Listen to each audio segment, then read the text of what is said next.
Ladies and gentlemen, welcome to the February 26, 2020 special edition of The Breast There Is, The Breast There Was, and The Breast There Ever Will Be Wrestling Podcast.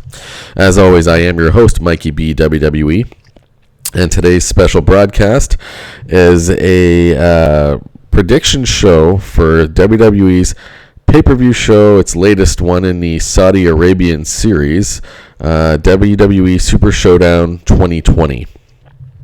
There are 9 scheduled matches on the card, on the main card for this pay-per-view, which was they're always done in recent years in the Saudi Arabian pay-per-views that WWE does.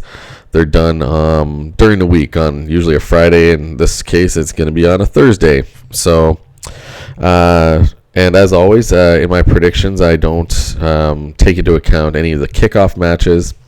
So I'm basing this what WWE's website has posted as the main card for the program, and there are 9 matches. These programs, these pay-per-views that take place in Saudi Arabia, a lot of times I will openly criticize because there are many matches which don't have a whole lot of storyline continuity with the rest of the year in the WWE.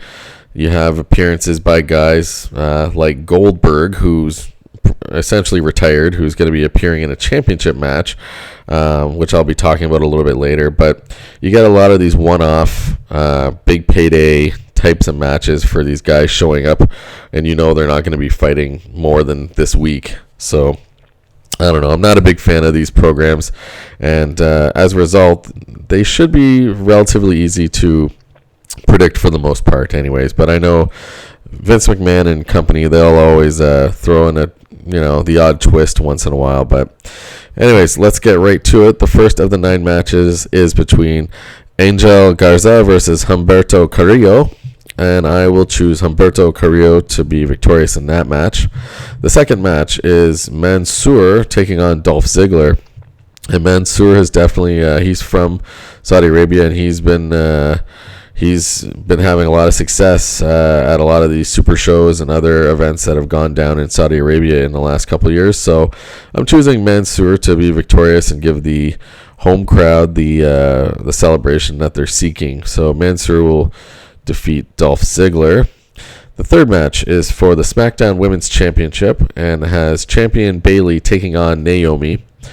I suspect personally that with WrestleMania being right around the corner, a little over a month away, that there's not going to be too many title changes going on this evening.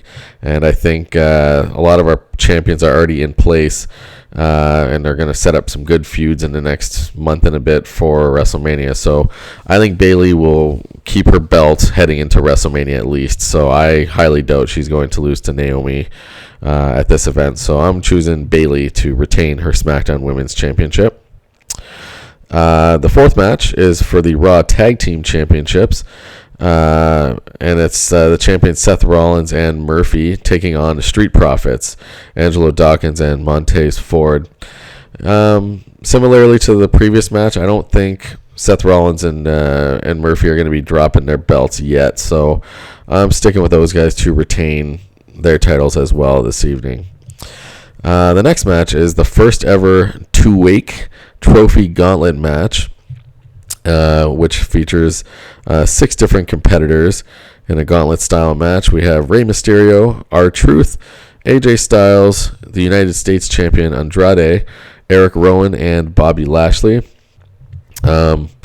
I don't know how much prestige this trophy is going to have in the years to come, but I suspect this will be a recurring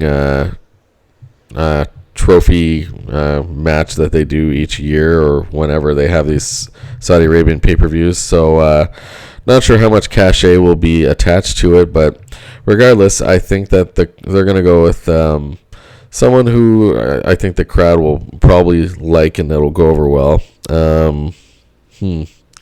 So my initial reaction, it would be choosing Rey Mysterio, but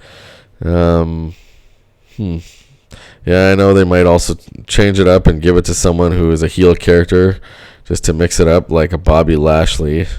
But Yeah, for now, I'm gonna go with Rey Mysterio. I think he's gonna win this first ever two-way trophy gauntlet match. So Rey Mysterio is my selection there. The next match is a steel cage match with Roman Reigns taking on King Corbin. We've seen these two fight a lot in the last few months, and I'm hoping this is the end of this their little program they've been doing for a while. Considering that there's probably not going to be any ramifications from this match, I'm going with Roman Reigns to be victorious over King Corbin. And I should note I have had a number of mistakes with Roman Reigns matches over this last year, so it's I don't always feel the most confident because I tend to choose the wrong thing. But I'm hoping Roman Reigns will be victorious here, and will and give the crowd there a happy finish to that match. So Roman Reigns is my pick for that match. Moving on to the seventh match on the card. It is for the SmackDown Tag Team Championships with the champions The New Day taking on The Miz and John Morrison. I honestly don't think that there's going to be any titles changing hands. I know that would probably be a mistake to think that way, but I don't know. I don't think the New Day is going to drop them yet, so I'm sticking with the New Day to retain over The Miz and John Morrison. And moving on to the Universal Championship match, we have The Fiend Bray Wyatt taking on Goldberg. This is going to be a horrible match. I can't imagine how anyone's going to be excited for this, but surely there are. I don't know. There's a lot of people that are big fans of Bill Goldberg, but I'm not one of them. I don't think he can't last more than like a 5 or 6 minute match. He's never been that good, that skilled of a wrestler, and he's obviously not going to be around beyond this event. So this is really just a waste of time. And I've been saying for months that The Fiend Bray Wyatt is such a great heel character and such a great champion. He's easily going to retain his belt here and go on to WrestleMania. That's the first instance where I think he may lose, depending on who he's going to face there. But this is the biggest no-brainer pick of the night. The Fiend Bray Wyatt will retain his Universal Championship over Old Man Goldberg. And the final match of the night is for the WWE Championship, with the champion Brock Lesnar taking on Ricochet.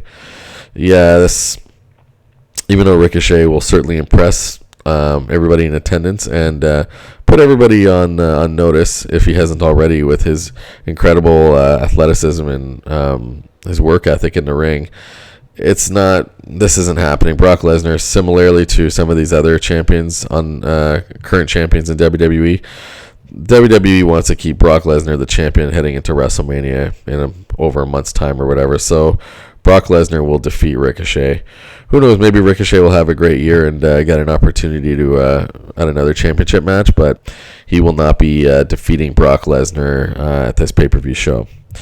So there you have it, folks. Those are my predictions for the matches. As always, on occasion, WWE likes to modify their match card on the day of, sometimes adding or excluding matches, which wind up appearing on the official match card.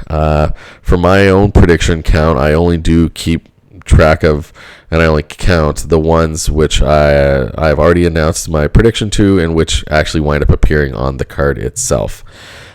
Just to avoid any confusion.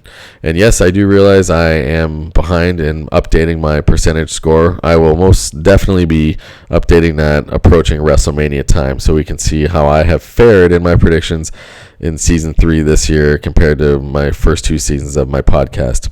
So there you have it, folks. Thanks very much for listening. Don't forget to like and subscribe to my YouTube channel below if you liked what you heard. Thanks again, and see you next time.